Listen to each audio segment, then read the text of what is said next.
Teorías para explicar el origen de la vida. A lo largo de la historia nos hemos hecho la pregunta obligada, ¿de dónde o cómo surgió la vida?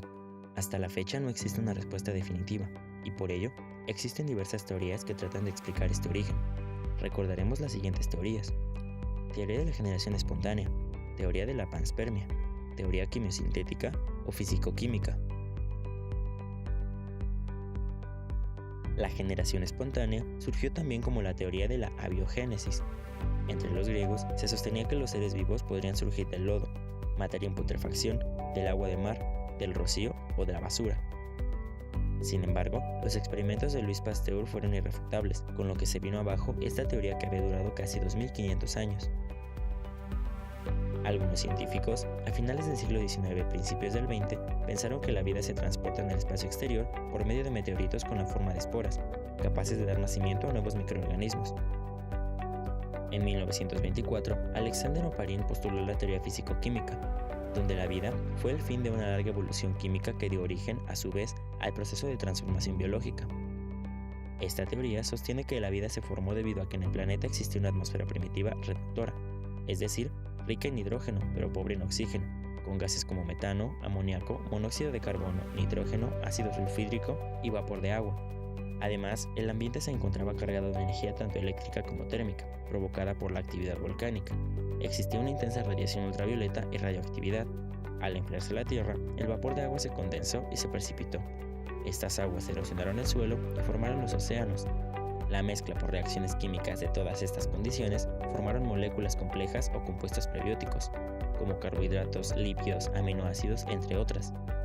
En un momento fortuito de la evolución, se originaron estructuras que fueron capaces de transmitir a sus descendientes la información de sus características.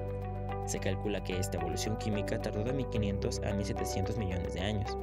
El origen de las primeras células y algunos orgánulos celulares se explica con la teoría expuesta por la doctora Lynn Margulis. La simbiosis es la coexistencia íntima entre dos o más organismos de diferentes especies. Margulis propone que un procariote engulló sin digerir a otro procariote con respiración aerobia, y que el procariote tragado y no digerido sobrevivió, persistiendo en las células eucariotas en forma de mitocondrias. Sugiere que algo parecido ocurrió en el caso de los cloroplastos, que su origen fue a partir de los procariotes no engullidos y no digeridos que quedaron en forma de células pequeñas, mitocondria y cloroplasto, viviendo dentro de una célula mayor. Comenta además que los organismos que pudieron sobrevivir fueron los procariotes, quienes fagocitaron o rodearon a otro más pequeño, estableciendo una relación simbiótica, por lo que ambos se beneficiaron, formándose el primer eucariote y ancestro único de los seres pluricelulares. Además, pudieron heredar a sus descendientes esas características, estableciéndose esta simbiosis definitivamente y originando las células eucariotas. Desde tiempos remotos se tienen ideas acerca de la evolución de los seres vivos.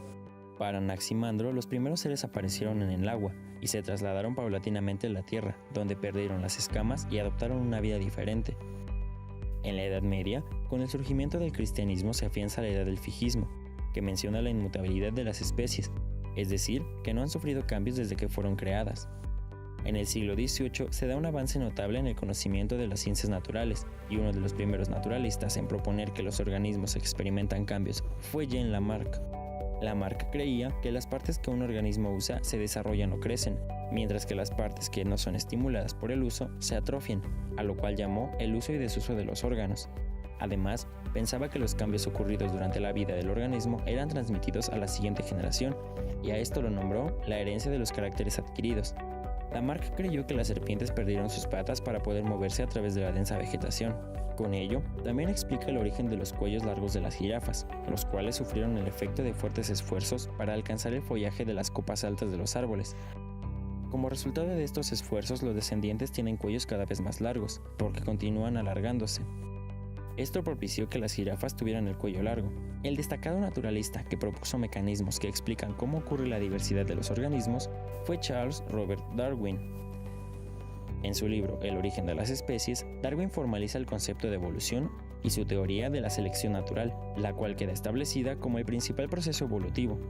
La selección natural parte de 5 premisas: la variación, la sobreproducción, lucha por la existencia, sobrevivencia del más apto y la herencia de las variaciones favorables.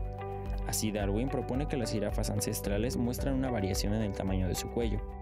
La selección natural hace que sobrevivan solo aquellos individuos que tienen cuellos largos y que puedan alimentarse fácilmente. Entonces, la selección natural ha ocasionado que solo sobrevivan las jirafas de cuello largo. Ya en el año de 1940 surge la necesidad de explicar la variabilidad y la herencia de las características genéticas. Por ello, se integra la teoría cinética, también llamada neodarwinista o sintética moderna de la evolución. Esta teoría enfatiza la genética de las poblaciones como el punto central de la evolución, explicando las observaciones de variaciones de Darwin en términos de mutaciones. Además, manifiesta cómo la evolución opera en los genotipos, fenotipos y frecuencia de los alelos en una población, y es la selección natural la que actúa sobre los individuos.